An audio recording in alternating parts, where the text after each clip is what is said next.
Dare great things for Christ.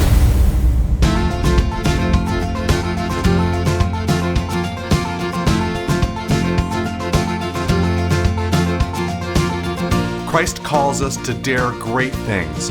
In the marketplace, as well as in the mission field, there has never been a time like the present for the spirit of the Catholic entrepreneur.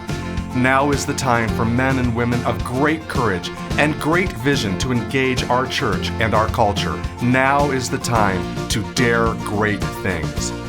And here is your host as we dare great things, Father Nathan Cromley, the president and founder of the St. John Institute. Whatever the format it's found in, teamwork has always played an essential role in getting anything done. It's so important, in fact, that much of contemporary literature around leadership focuses on a leader's ability to generate and maintain healthy teams. But isn't the notion of a team something that's essential to the Christian religion? And if so, shouldn't Christianity offer a special advantage to a Christian leader? In this 10th episode of our series on the Christian advantage in leadership, I take a look at this question. Hi everybody, I'm excited to be back with you. We've got a great class here, and I'm excited that you've taken the time to join us at the St. John Leadership Network to understand how your faith intersects with something that a lot of people just really can't wrap their heads around, with your business. Now, we can apply this to our family, we can apply this to organizational leadership in every form that we have it, our involvement in the civic realm and all of that.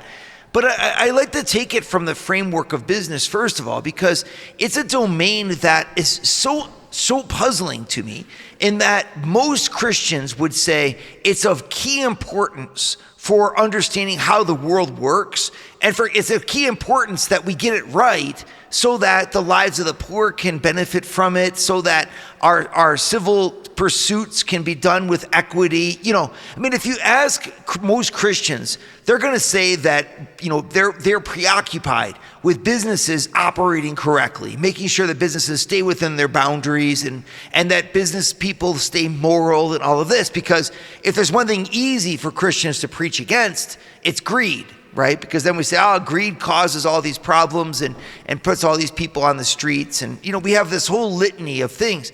And yet at the same time, it's amazing to me that so few Christians seem ready to actually understand what a business leader goes through and what a business person, is facing every single day. It's just really mind-boggling. Because on the one hand, people are like, okay, when it comes to money and the economy, this is something that Christianity needs to take a stance on. And on the other side of the coin, it's almost like Christians are disinterested in trying to really understand and work with the world of business or a free enterprise or corporate America or corporate finance. It's almost like we look at that and we just say, okay, that's just the world of business. And then most of the time Christians are content to criticize it and leave it at that. And it really bothers me on many levels, but one of them in particular, because the fact is work generates an economy. And an economy impacts almost every single segment of our world. It doesn't determine those segments. It doesn't, force our hand on things, but it shapes and conditions the entire sphere of the human experience while on this earth. From the type of clothes that we wear, to the type of health care that we can be afforded, to the schedule of our days, to the way that we educate children in schools. You can go through a whole litany of things, and they will be modulated and shaped by the economy. So if our religion really is trying to make an impact in the culture and wants to speak to things that are culturally relevant, you would think that we would be really invested in understanding, appreciating, and finding a way to bring the gospel values to bear in the world of work. And of course, I'm talking here about business, but you could say the same thing about the practicalities of motherhood or the practicalities of fatherhood in the home. You would think that a religion that maintained the importance of the incarnation, that God became flesh and took upon himself a genuine human nature and bore the weight of our full human experience, that same religion would be one that would be bold and embracing, understanding, trying to appreciate all the intricacies of the practicalities of life. And I think there are times and seasons and times when the church certainly has been that way. And yet I just question whether the typical modern mentality of a Catholic today is really willing to enter into those aspects of life, from science to the generation of music to the arts and culture, with a gusto, saying that this belongs to Christ. And we need to claim these practical things for Christ just as much as we claim the realm of the Spirit. I think there's a kind of bashfulness that's crept into the Christian culture today, where Christians are a little bit self-conscious. Maybe it's because of the awakening of historical, different historical understandings of things. The way that social media has influenced the perception of the world around us, about us, fear about what our past could entail, or our present doubt in many ways, a skepticism about claiming things as true when we'd rather just be humble about our position and nuance it in a million ways that take away from us the opportunity to bear witness that this is something that belongs to God and that we have a vision for the practical world. I don't know why it is, but whatever it is, I'd like to change it. Because when Christianity stops sounding the trumpet of its prophetic message in the actualities of life, we leave those actualities bereft of the leadership, the guidance, the vision that Jesus Christ came to the earth in order to give to those realms. Instead, we allow them to be dominated by values, visions, and understanding that's completely contrary in many places to the gospel, if not ambivalent to it. And in any case, that's going to have an impact. If we leave, for example, the world of business outside of the purview of our Christian faith, we're going to allow it to be influenced, dominated, and eventually controlled by people who have a totally different worldview. And that means a totally different vision of the human person, their destiny, their intrinsic rights, their intrinsic value, and the intrinsic and beautiful value of the whole economic enterprise to begin with. Now, I'm not speaking about different countries or different religions. I'm speaking especially about the secularism that is taking place in America and in the West in general, a view that's practically atheist. Okay, well, so I want to just point out a beautiful teaching from Pope John Paul II, where he said that whenever you put God in a culture, you also increase its respect for the human person. Almost like humanity and divinity are in a correlation. Right? So if you take a God out of the culture and leave an atheistic or practical atheism in its place, you will see a denigration of our understanding of the value of the human experience and the value of human life. And therefore, also, you're going to see an impact in how we experience the place of work. And that's why, I'm not trying to make comments here about other religions or other cultures. I'm looking at it from the point of view of Christianity versus a secular society. And I'm saying, my friends, it is so urgent that we not yield the ground that we have gained as Christians in the world of business, but instead that we expand it, that we get over this bashfulness that we've somehow taken upon ourselves about our own position, and that we realize that we have something of value to bring to this world. The Christian faith ties our human experience of work with our spirituality. And it says that not only will work and business, and therefore any organizational enterprise that we do, or our leadership in general, favorably impact our spirituality by making it real, but our spirituality will also be of benefit to our practical endeavor by giving that endeavor scope, guidance, and significance. And so what we're doing here in this series and in the St. John Leadership Network in general is we're trying to bring that message forward and help you with practical tools to see that it is advantageous for you, even in your workspace, to embrace the faith of Christ. And one of the spots that I want to bring out today and focus in on is our sense of teamwork and the way that our faith gives us a perspective on something, on the collaboration that's at the heart of what we do together in our businesses. Hey ladies, you're invited to St. John Institute's Fit Women's Hike Retreat, a 3-day hike through Colorado's Monarch Pass, where we'll teach you how to hear the voice of God calling you by name to dare great things for Christ. Take a break from your daily grind and let God lead you to your limits to prove that you can go wherever He may call you. Retreat dates are Monday, July 22nd through Friday, July 26th. Head over to stjohninstitute.org/SJI-events to join us. We hope to see you there. So we're trying to understand more about the advantages that our Christian faith presents us as leaders, meaning that the practical import of believing in the gospel and the gospel's message. And one of the spots that I want to focus in on with you today is in teamwork. And obviously, this is something that dominates our work as leaders. I mean, it's one of the essential things that every single one of us has to do every day as a leader, be it as a parent in our families, as a grandparent with our extended family. You know, you're trying to get people to work together. Now, specifically in the world of business, we're trying to get people to collaborate together to produce something. And so not only do we have to own the process, have the vision for it, desire the outcome, and like if we're an entrepreneur, we're at the very beginning of the entire endeavor. We're saying we are the ones who thought up this idea, and now we're trying to get you to help us produce it.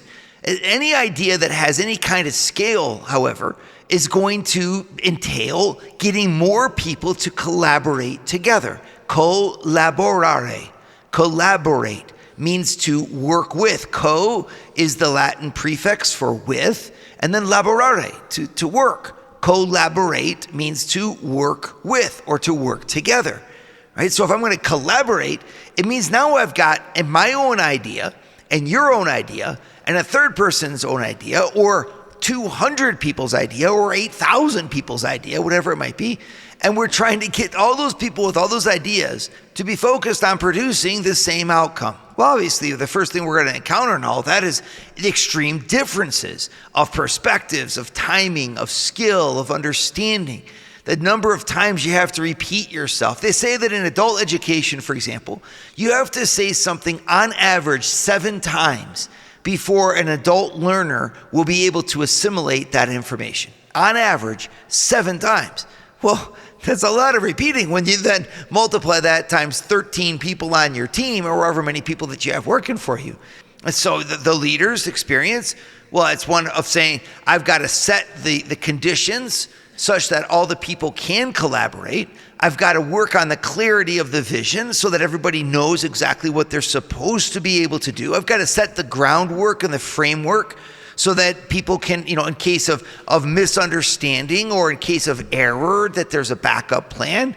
And then my role as a leader becomes one of generating what Thomas Aquinas calls the harmony of peace. Okay, and he specifically uses that phrase, which is a unique phrase, the unity of peace, the harmony of peace. It's this spot, a sweet spot, where my team is able to generate something greater than itself. It's almost like when the whole is greater than the sum of its parts. A lot of people define that as synergy. And that's exactly what it is. It's this marvelous hum that happens in the workplace. When everyone's in their right spot and all the systems are clean and operative, and folks just are able to accomplish something that might even seem limitless. It's when everything clicks right, there's something else in the air, right? And so that's what we're shooting for. That's what our leadership's goal is, this harmony of peace that Aquinas talks about. It harkens to this lesson that I learned when I was backpacking in a leadership development course. And they didn't give the citation for where this came from, but it was a fascinating concept, whoever invented it. They called it the 5 stages of a team. They said every team has to pass through these stages, and you can't get to an upper stage, one of the top 5 stages, until you've passed through a lower stage. And so the first stage that every team has to start with, it's called forming. Forming is when all the members of the team are present and all the members of the team have been brought into the engagement. Now, forming is a very important stage in teamwork because it means that if someone isn't there or comes late or someone leaves, you have to reform that team again. You go back to that basic groundwork of who's in the endeavor. Does everyone else know everyone else that's in the endeavor? And has everyone brought their skill sets to the table? If you have, then you have a team that's present. First stage, forming. Second stage is storming. Now what happens is once you start to collaborate, all kinds of heck breaks loose. Or if you're, on a Christian team, all kinds of heaven breaks loose. Of course, we can say it that way too. But what it means is that there's going to be conflict because people operate different ways. People understand different things. Immediately, people's baggage starts to surface about how they deal with stress. Everything kind of comes out and the team has to pull itself back together again and then talk about how it's going to operate better. It passes into this third stage called norming.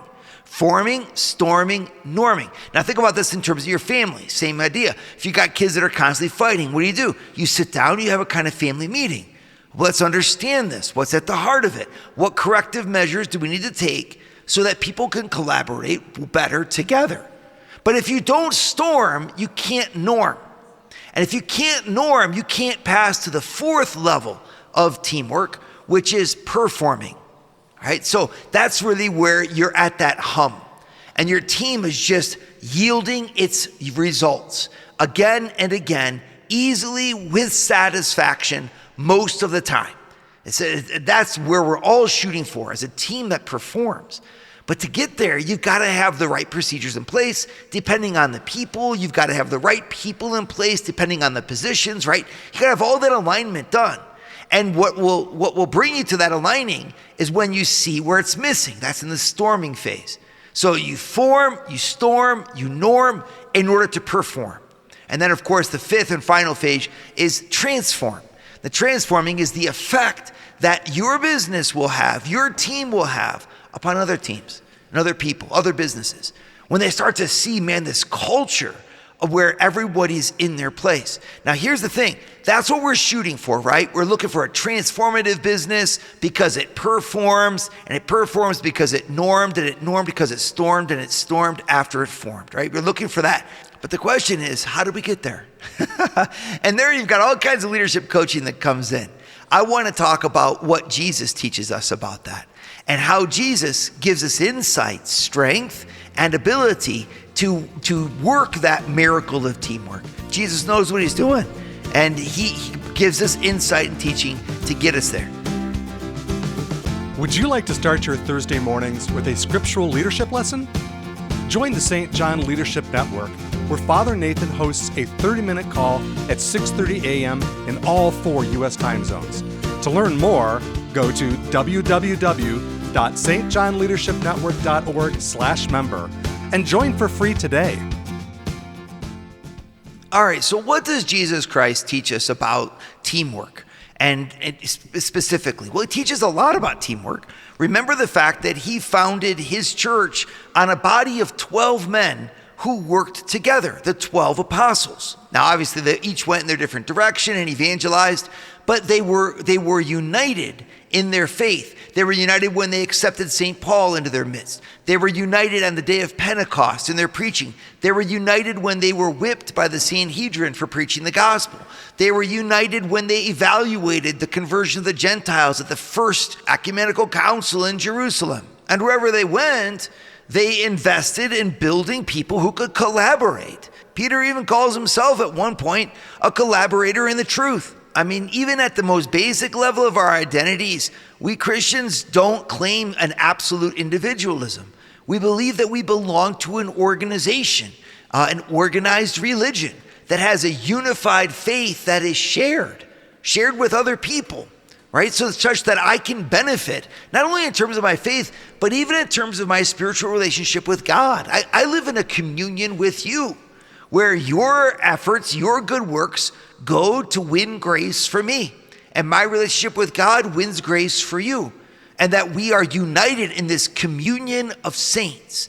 I mean, all of this to show that really this idea of a harmony of peace is at the real basis of our understanding of self as a Christian. How does that give me an advantage in the workplace? Well, first of all, an understanding that I belong to you in some measure and that you belong to me in some measure, that we're sharing a common experience of our human family, will allow us to approach the situations at work with a depth to them that respects the integrity of the human people that we're working with. In other words, I don't see my workers or the people that I collaborate with as obstacles that I need to overcome for my own self-exaltation. There's a radical humility that instills itself deep in the heart of a Christian, because in the end, I'm a part of the human family and I'm a part of the ecclesial family. I'm also therefore have an attitude towards my workspace environment that even sees my work as a family endeavor.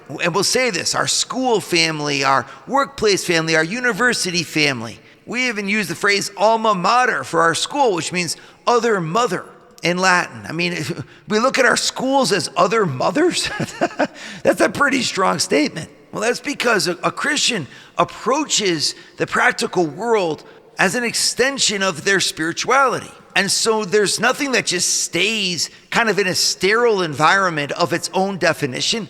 Christians have a way of embracing the totality of the thing, of incorporating everything that we do in one bigger, deeper vision of life, such that it's not like I can just take my work and put it in a box and say, that's how I am at work. And there's a set of rules that simply don't apply to the rest of my life. I mean, we have to do that to a certain degree, but a Christian brings the authenticity of who they are into that workspace.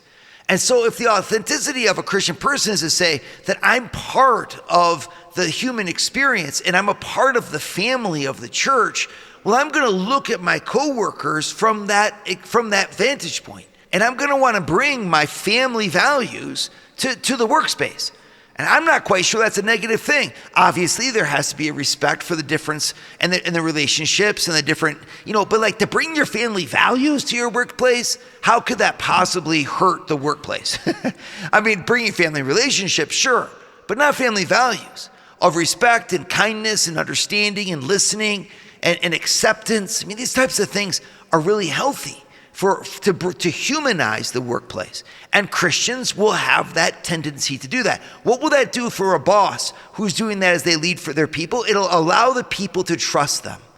I think a Christian advantage to teamwork is that a Christian person gains the trust of their teams because the team sees that they respect and honor them from a bigger vantage point than the simple efficiency of their motions or the simple efficiency of their decisions. That there's a kind of like deeper set of values that the Christian espouses, and that allows a team to form at a deeper level.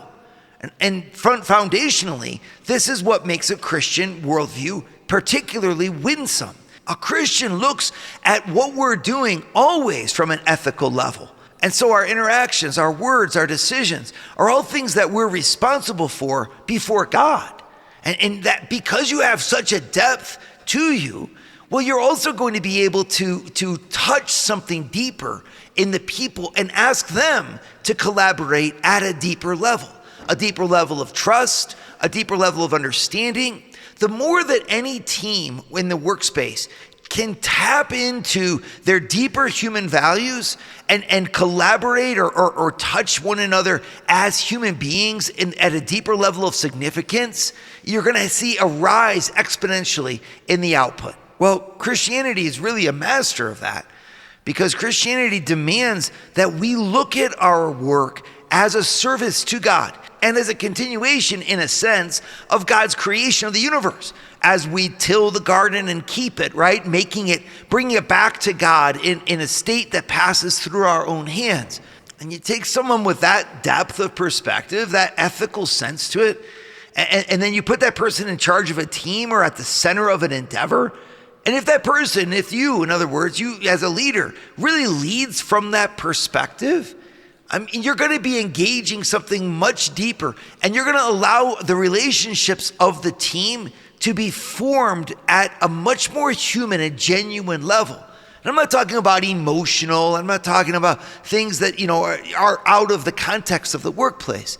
I'm talking about triggering something deep down inside of your worker that makes them say that they love what they're doing, that they see the value in it, and that they want to bring the best out of their teammates. And here you've got meetings, instead of people trampling over each other or showing off or becoming all sensitive because of this or that, you take a team that says, you know what, we really value one another. We value one another because their culture that's being generated here by our leader is one that says that we as people matter, that our opinions as people matter, that how we approach the world matters. It's exactly it. That's the Christian advantage. A Christian worldview will be at the source of a genuinely human regard on our teams and collaboration. And that trickles down into the culture that very team will exude towards other teams.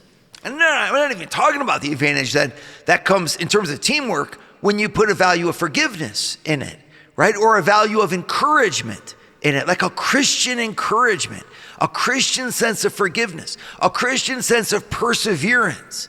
I mean, what is that? What's the effect if you had just a couple really devout Christians on your team who were living not just out of a pious spirituality, but out of a real sense of having the ethos of Christ in their soul? You're going to tell me that wouldn't help your team? Guaranteed it would. Because of the way that they prioritize the people that they work with over the efficiency or the success of their project. That's the difference. The advantage of the Christian faith is that by putting my people first, I create the situations that will allow each member of the team to flourish, and that mutual flourishing creates the synergy that we're really shooting and striving for as the leaders of the endeavor. What an awesome and wonderful role that we play as guardians of the workplace, to be the guardians of the harmony of peace and the unity of peace, right? That really allows us to work together and live together and collaborate as the human beings that we are. Dare great things for Christ. Share your feedback with Father Nathan. Send us an email at communications@stjohninstitute.org. That's communications@stjohninstitute.org. And visit www.stjohninstitute.org and sign up for our newsletter to receive updates from Father Nathan.